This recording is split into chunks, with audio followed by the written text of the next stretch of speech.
Olá, eu sou a aluna Ana Luísa Mescouto Figueiredo Barros, sou bolsista da professora doutora Analia Carvalho Rocha, e este trabalho ele é intitulado Testemunha Necropolítica na obra A Moonlight Starless Sky, da autora Alexa O'Keefe.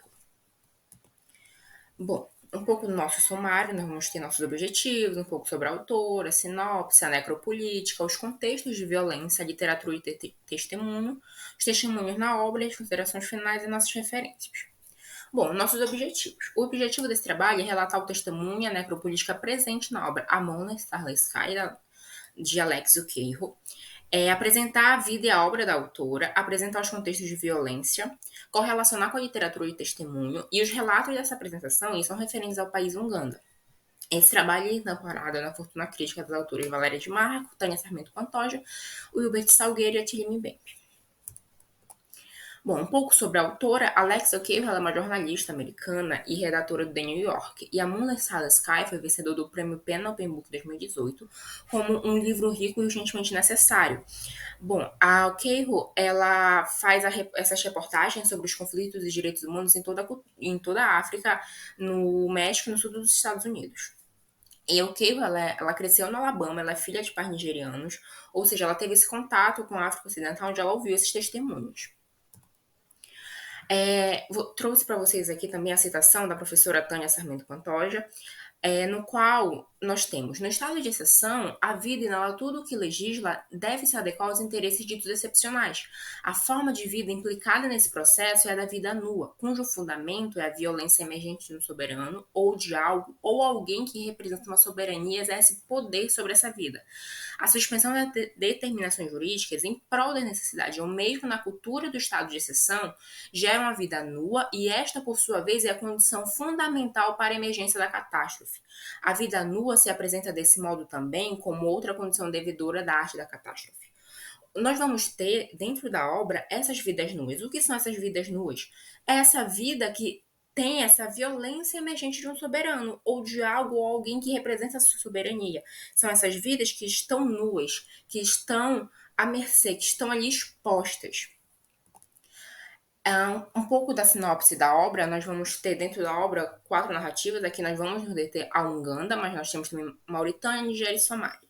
Bom, para nós entendermos o que está acontecendo na Uganda, nós vamos entender um pouco sobre o que é estado de exceção. Bom, que o estado de exceção é essa situação de restrição de direitos e essa concentração de poderes durante essa vigência que se aproxima desse estado de autoritarismo e que é um período de anormalidade constitucional.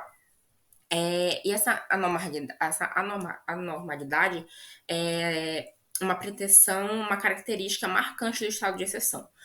E o que nós vamos ter aqui? Depois da guerra civil que aconteceu na Uganda, os grupos terroristas, eles começaram a ter poder no território. E aqui nós vamos ter um grupo específico, que é o LRA, o Exército de Resistência do Senhor, que é um grupo terrorista de extrema-direita, que ele é liderado por Joseph Kony, que ele se proclama o porta-voz de Deus e como médio espiritual, e principalmente como um Espírito Santo que os Acholi acreditavam que representa em muitas manifestações.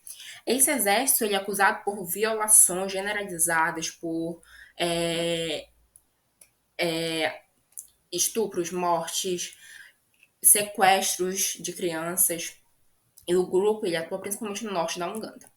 Nós vamos ter na obra também a necropolítica, de Atília Mbembe, a política da morte, que é essa política de ditar quem deve morrer e quem deve continuar vivo. Dentro da obra, nós vamos ter aqui os contextos de violência, que estão ligados diretamente à necropolítica e essa literatura de violência. Os homens, que na verdade eram meninos, se você olhasse para eles de perto, amarraram as meninas com uma corda e as forçaram a caminhar pelas florestas do norte da Uganda a caminho do Sudão durante mais de uma semana, enquanto cozinhavam, lavavam roupa e buscavam água para eles. Acholis assistiam enquanto o exército de Museveni cometia assassinatos, estupros e confiscava terras e gados em suas próprias comunidades sob o pretexto de estabelecer o controle do norte. O que nós temos aqui, como aqui ele fala na primeira citação, que os meninos, se você olhassem de perto, eles ainda, esses homens que você olhasse para eram meninos, porque eles sequestravam crianças para serem soldados. E as meninas eram forçadas a irem com eles a servi-los. Como nós temos na outra citação, o exército de Mussolini cometia assassinatos e estupros e confiscava terra em todas as comunidades que se pretexto de estabelecer o controle do norte. Ou seja, nós vemos aqui como eles agiu. Cometiu assassinatos, cometiu estupros. Durante mais de um quarto do século, o LRA levou a cabo um reinado de terror sem precedentes. Os assassinatos, mutilações, rápidos e saques tornaram-se completamente divorciados do objetivo político revolucionário declarado de Cone, restaurar o domínio a Chole. Numa visão distorcida além da Bíblia, Cone instruiu os rebeldes a cortar os lábios, orelhas e narizes de suas vítimas, a amputar seus braços e pernas se andassem de bicicleta no sábado e qualquer outro tipo de punição medieval imaginável. Ele disse a Eunice para cortar a mão da mulher com um facão. Eu me senti tão mal e eles me disseram se eu não fizesse isso, eles me matariam. Disse ela, porque eu não queria morrer. Ou seja, nós temos aqui também, nessa citação, como a necropolítica está presente dentro da obra, essas violências.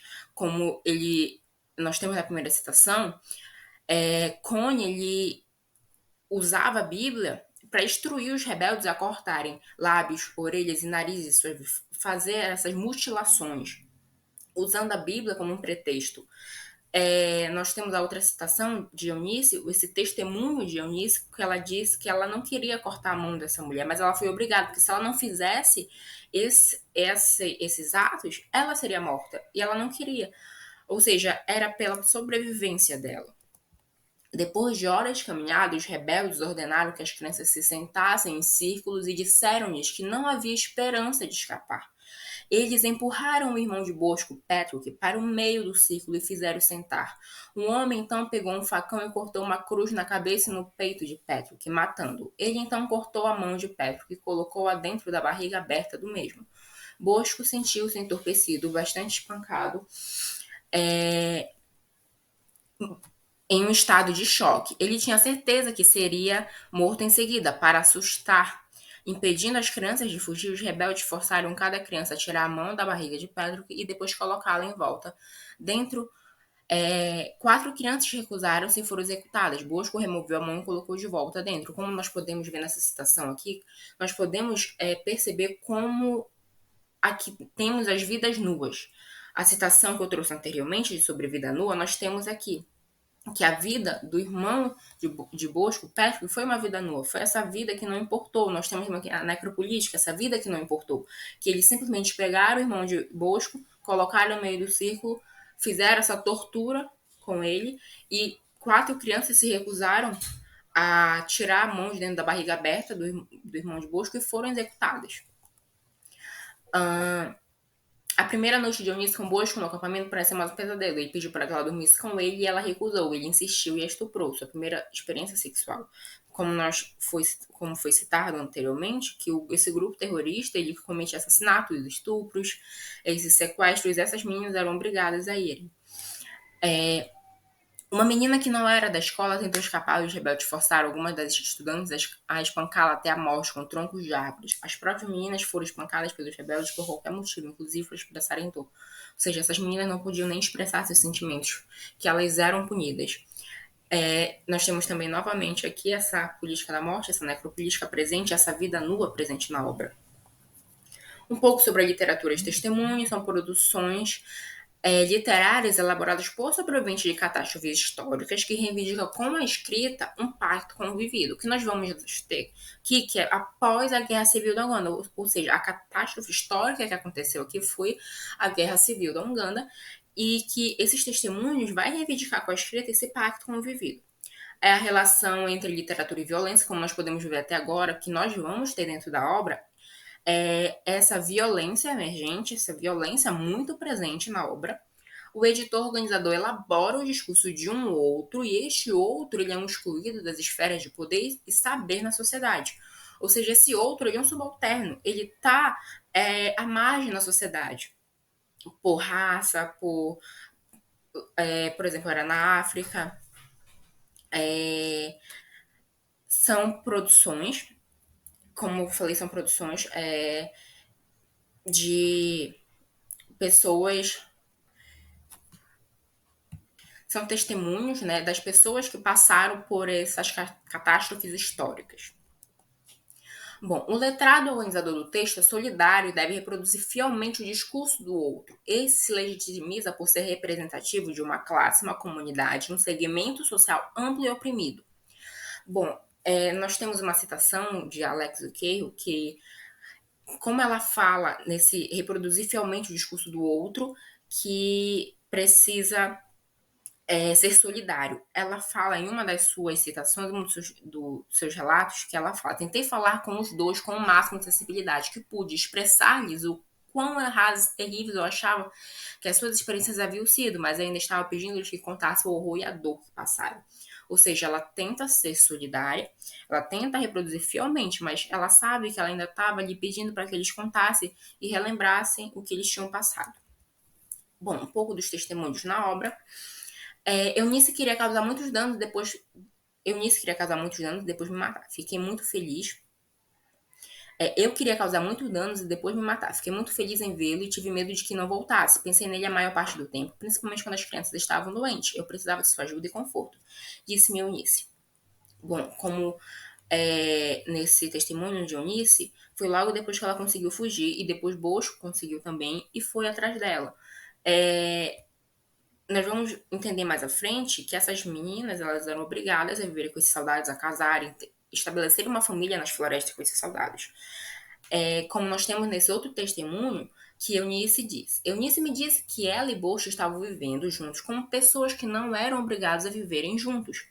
Ou seja, eles estavam ali, mas eles viviam como pessoas que não foram sequestradas e obrigadas a estabelecer essa relação nas florestas.